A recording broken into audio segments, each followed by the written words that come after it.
સ્કૂલો વેકેશન પછી શરૂ થાય એટલે બાળકોની જફા વધી જાય. ભણવાનું તો હોય જ, પાછું હોમવર્ક પણ સાથે હોય અને બીજા કેટલાય ક્લાસીસ પણ મા બાપ એની પાસે કરાવતા હોય અને સાંજ સુધી બાળક નવરું જ ન થાય. આવા બાળકના મનમાં કેટલાક પ્રશ્નો ઉદ્ભવે તો એ શું શું વાત કરે અને ભગવાન સાથે જો રજૂઆત કરે તો શું કરે. આપણા જાણીતા કવિ, સંચાલક, લેખક પ્રણવ પંડ્યાની એક બહુ મજાની કવિતા છે કે હોમવર્ક વહેલું પૂરું થાય પ્રભુ તો તને આવીને મળાય પ્રભુ. આ કવિતા બહુ જાણીતી છે એમની. બાળક પ્રભુને કહે છે કે મારું શાળાનું આ હોમવર્ક પૂરું થાય તો મને તમારી પાસે આવીને રમવાનો, ભક્તિ કરવાનો સમય મળે. આ વધુ ભાર, ભણતરનું જે ભાર છે, ત્રાસ છે. પછી પ્રણવ પંડ્યા લખે છે કે તે મસ્તી તો બહુ કરેલી નહીં કે મારાથી ન કરાય પ્રભુ. બાળક બહુ સીધો સવાલ કરે છે કે તમે નાના હતા ત્યારે, કૃષ્ણની વાત કરીએ તો બહુ મસ્તી તોફાનો કર્યા, તો અમારો શું વાંક? વડીલો અમને વઢે કેમ? પછી લખે છે કે આ શું ટપ ટપથી રોજ નાવાનું, પેલા વરસાદમાં નવાય પ્રભુ. સાહેબ, વરસાદની સિઝન નજીક છે અને વરસાદ આવું થઈ રહ્યો છે. આ વરસાદમાં પલળવાની બહુ મજા છે. બાળક એની પણ બહુ મજાની વાત કરે છે. અને પછી લખે છે કે આખી દુનિયાને તું રમાડે છે, મારે દહીં દૂધમાં રમાય પ્રભુ.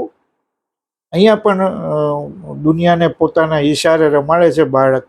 બાળક ત્યારે પૂછે છે કે દહીં દૂધ અને માખણની મટકીઓ ફોડીને એ તો ઘણા પરાક્રમો કર્યા છે, તો અમે દહીં દૂધ સાથે રમી ન શકીએ? રોજ રમીએ અમે મેદાને, કેમ મંદિર નવું ચણાય પ્રભુ.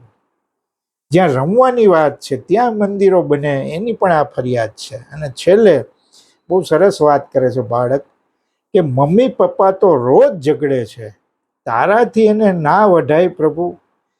સાહેબ, બાળકને સંસ્કાર ક્યાંથી મળે છે? ઘરમાંથી, શાળામાંથી મુખ્યત્વે. અને ઘરમાં જો મા બાપ ઝઘડતા હોય તો બાળક એવા જ સંસ્કાર એનામાં આવે. એટલે પ્રભુને વિનંતી કરે છે.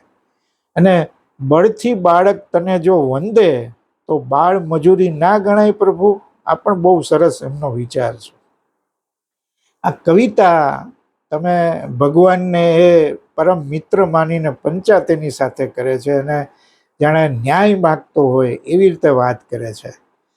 અને જો આવી કવિતાની વાત હોય ત્યારે કૃષ્ણ દવે આપણા યાદ આવ્યા વગર ન જ રહે. એમણે આવી ઘણી બધી કવિતા લખી છે. એમાંની એક કવિતા, દફતર અમારું નાનું એવું ભાર એનો મોટો, ભગવાન તે આ ભણતરનો કેમ કર્યો લોચો. ચોપડા અંદર ભરી ભરીને પીઠ અમારી દુખે, રમવા જવાનું મન થાય તોય બેસાય નહીં સુખે. થાકીને જ્યારે ઘેર આવે ત્યારે લેસનનો ડર મોટો, ભગવાન તે આ ભણતરનો કેમ કર્યો લોચો. એવું અમને થાય રોજ સવારે ખભે બેસીને નિશાળે જાય, બોલ્યા વગરે ભાર ઊંચકે એનો ગુસ્સો પણ ખોટો, ભગવાન તે આ ભણતરનો કેમ કર્યો લોચો. એના કરતાં દફતર મારું રમકડું થઈ જાય. આ બહુ સરસ વાત છે. એના કરતાં દફતર મારું રમકડું થઈ જાય, કાં તો એની અંદર આખું આકાશ સમાય. કૃષ્ણ કહે કે ભણવાની આ માથાકૂટનો આખોય કિસ્સો ખોટો, ભગવાન તે આ ભણતરનો કેમ કર્યો લોચો.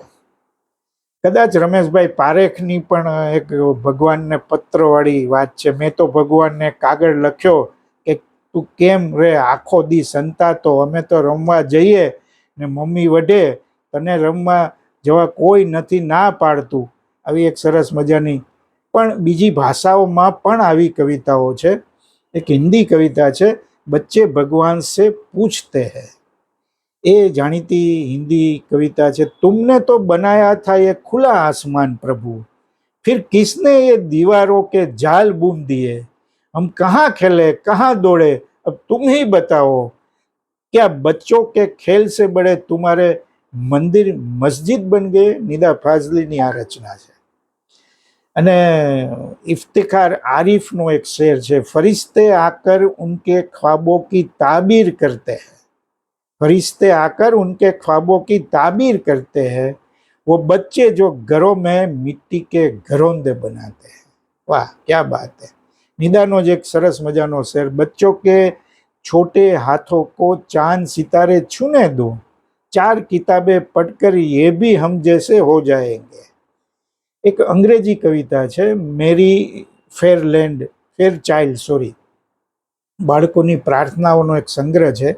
એમાં એક સરસ અમેરિકન કવિયત્રીની નાનકડી રચના છે, dear God the world is so busy and loud, dear God the world is so busy and loud, I see my parents worried in the crowd.